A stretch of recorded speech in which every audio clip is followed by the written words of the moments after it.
Hi everybody, it's Claire back with another art journal video. It's just a single page spread in a craft journal, and I'm just starting off by adding some clear gesso to this page because I wanted to have a play with some gloss sprays, and I just wanted them to be the kind of true colours without disappearing into the craft this time.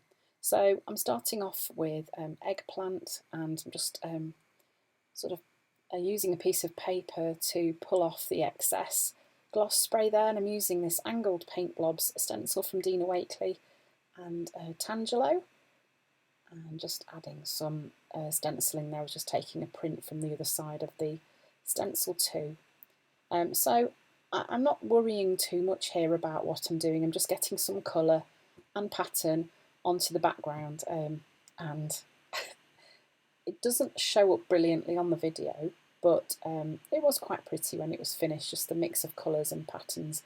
And this was the connected dot stencil, and I think that's cheddar.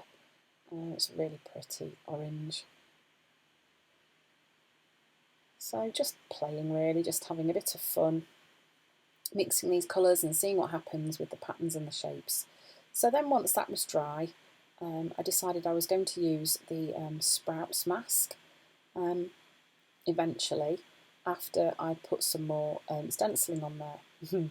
So I'm just using some yellow here through this lovely stencil, and then here we go with the Sprouts mask. So I'm going to mask over it using mineral, and I'm just going around the edges of the mask part from the stencil set, and you can see it makes that stand out really well. I'm not disappearing all of the background, so I am only just going over the edge with the sponge. And then I'm going in again just to darken up that the sort of highlight. I think I've then gone in with white actually, have I? No, it is still mineral. And I'm just using some of the different elements from that Sprouts mask set, and just building them up together just to create some interesting shapes on the page. So I'm overlapping as well. And you see that these images stand out really well, although you can still see the background through. It's a really fun way to create impact on your page. So then I'm just sketchily outlining these shapes on the page too, starting off with a gel pen. It's just a black one.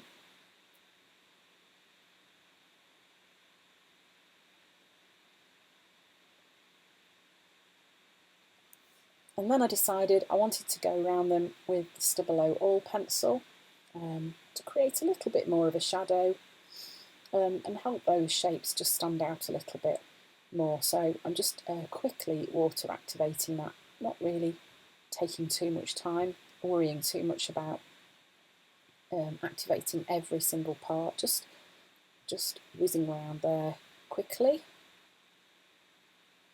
And then in some areas I'm just going back in and pulling some of that black pigment out a little bit more.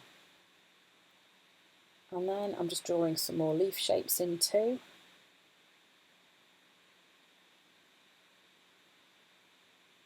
Just trying to balance the page a bit more.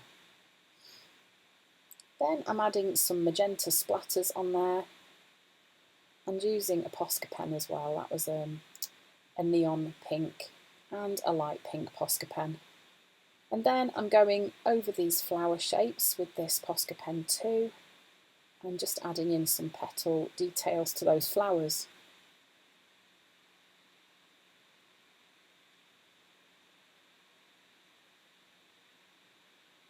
So now, because I've gone around these that many times, you can see they are standing out quite a lot from the background.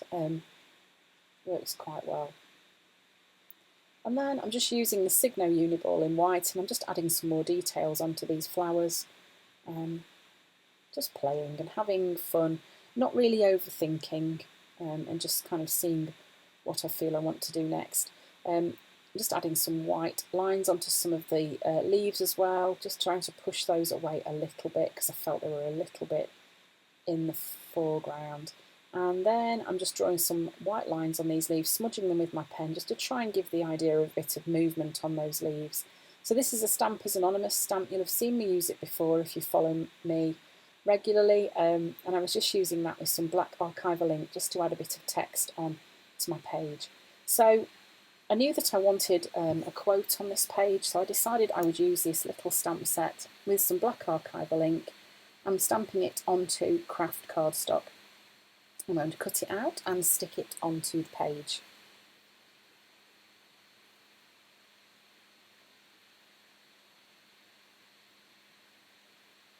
I really like how this sort of text looks, but this is a really fiddly way to put text on your page, but it does look good. It's very rewarding when it's finished.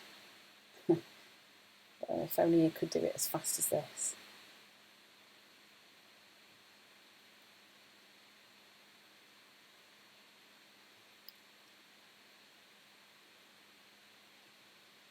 So then those were cut out, and I'm just using some double-sided tape to just stick those down fairly quickly onto my page.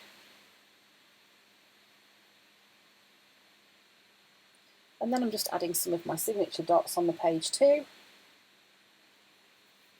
where those masked images join the bottom of the page. And there we go, that's the finished page. So masking over quite a busy background, creating a fun page in your art journal. So thanks for watching, and I hope to see you again soon.